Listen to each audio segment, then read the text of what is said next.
On the 28th of June 1914, the heir to the Austro-Hungarian Empire, Franz Ferdinand, was assassinated by a Bosnian Serb named Gavrilo Princip.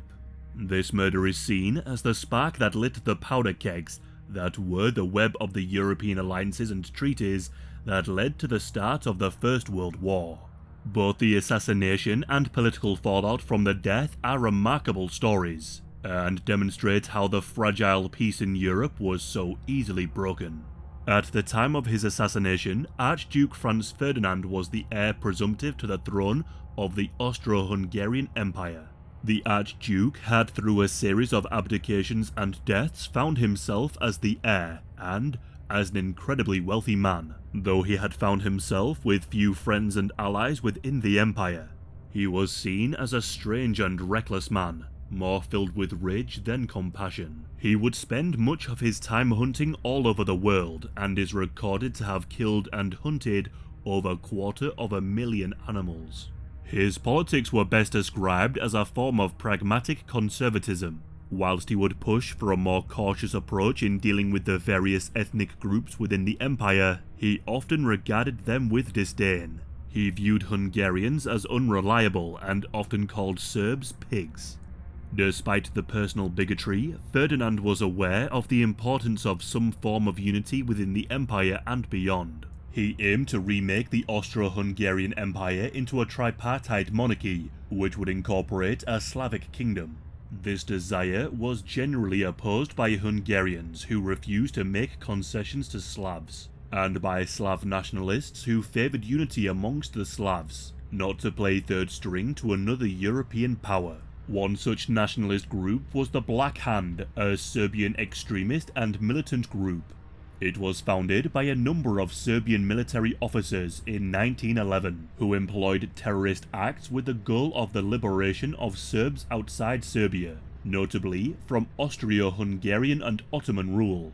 The Black Hand was also known as Unity or Death, and one of their key issues was the annexation of Bosnia by the Austro-Hungarian Empire in 1908. Whilst Bosnia was controlled by the Ottoman Empire, much of it was governed by the Austro-Hungarian Empire. Following the revolution of the Young Turks in the Ottoman Empire, the Austro-Hungarian forces annexed the region, in the hope that disarray would mean they would face no opposition. Serbia and its biggest ally Russia opposed the annexation if it did not include concessions to the Serbs. Austria, backed by Germany, was able to force the Serbs and Russians to withdraw their protests. The resulting resentment between Serbia and Austria-Hungary would linger until 1914. On the 28th of June 1914, the Archduke and his wife Sophie were visiting Sarajevo. The couple had spent time viewing the military maneuvers in the region, but planned to visit Sarajevo and the opening of a museum and visit a military barracks. Security arrangements for the Archduke's time in the capital were inadequate. There were no military personnel used to ensure the safety of the Archduke, and only 60 local police officers were used instead. In addition, the route and itinerary were made publicly available. In response, a number of would-be assassins were stationed along the route. In total, 7 Bosnian Serb hitmen were deployed along the route to attack the motorcade. The majority of these hitmen were young students who were trained and armed by the Black Hand. They were members of the Young Bosnia Student Group, a revolutionary student group who were pro-Slav unification. The group were given pistols, bombs, and a small amount of training in their use, and were guided by Danilo Ilic. Ilic had recruited the young men to carry out the attack, and had spent the morning of the 28th ensuring the hitmen were prepared to carry out the attack. The first assassin that the motorcade passed was named Mohamed Metmebasic, and Mohamed was armed with a bomb, but he failed to act as he feared a nearby policeman would stop him from throwing the explosive.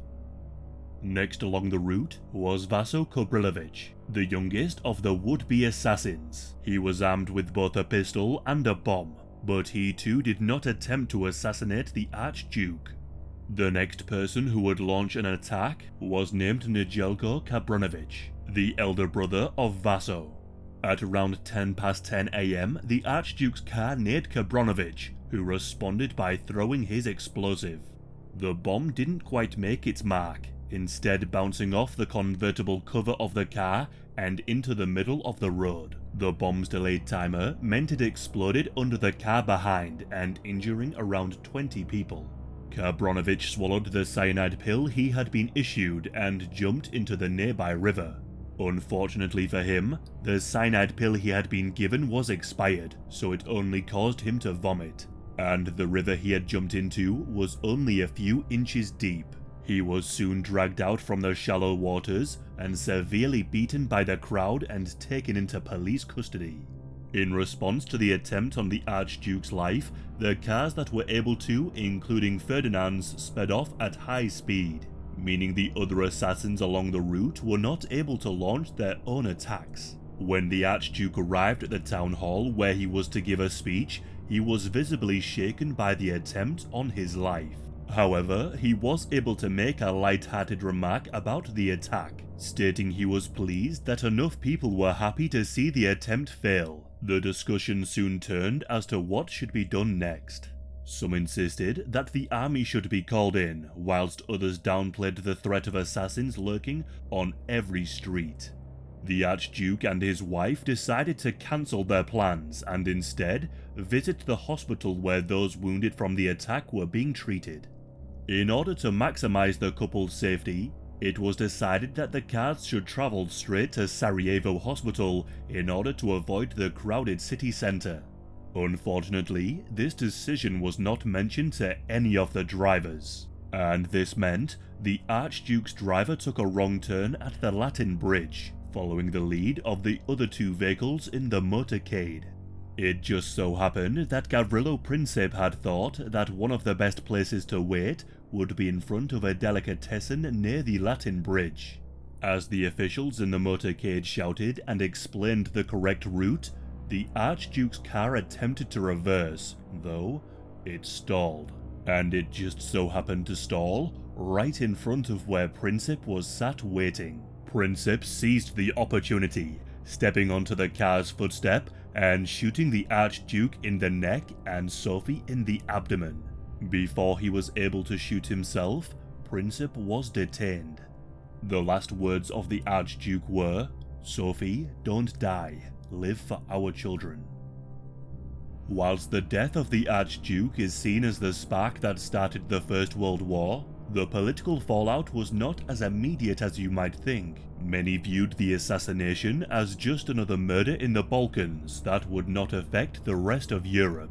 But for the Austro-Hungarian Empire, the assassination was used to justify planning an invasion of Serbia, as it was believed that the Serbian government had more of a role in greenlighting the attack.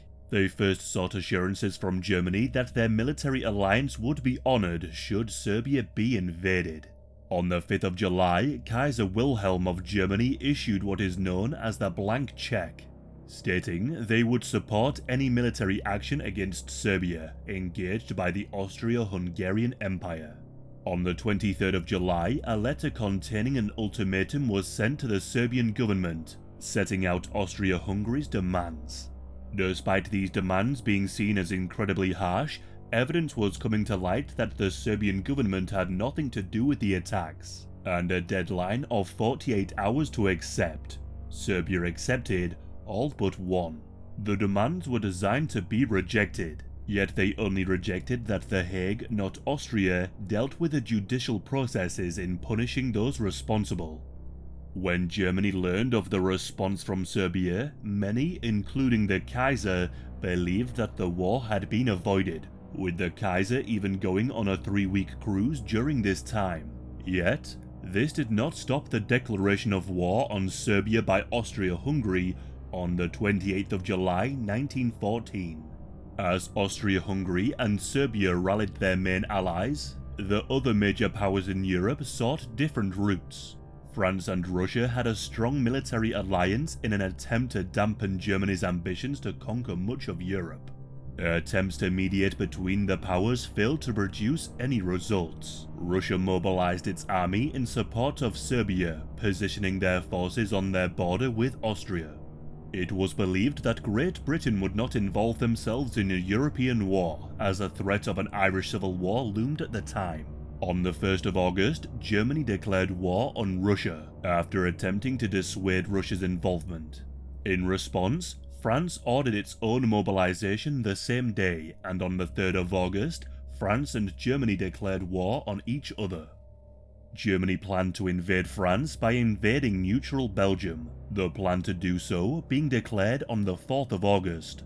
Belgium had been formed as a bulwark between France and Germany as a means to hold Europe at peace. It was decided following the Battle of Waterloo that no further war in that region was to be possible. The invasion of Belgium triggered Britain to declare war on Germany in response to that key tenet of European peace being broken. With most of the major powers now at war with one another, the First World War had begun in earnest. Whilst the blank check issued by the German Empire was seen as the green light for Austrian aggression, it is also important to consider Archduke Ferdinand's role in preventing possible conflicts. The Archduke was vehemently opposed to war with Serbia, and had been able to convince the Emperor to ignore his war-hungry generals on multiple occasions. On his death, the moderate voice was silenced, and the need to appear strong in the face of apparent Serbian aggression would be a major factor on the lead-up to the First World War. Whilst it's easy to dismiss the assassination of Archduke Ferdinand as merely the spark that lit the tinderbox of European alliances, there is much more to the story. Many in Europe believed that a war was not possible, with many believing that other European powers would not respond.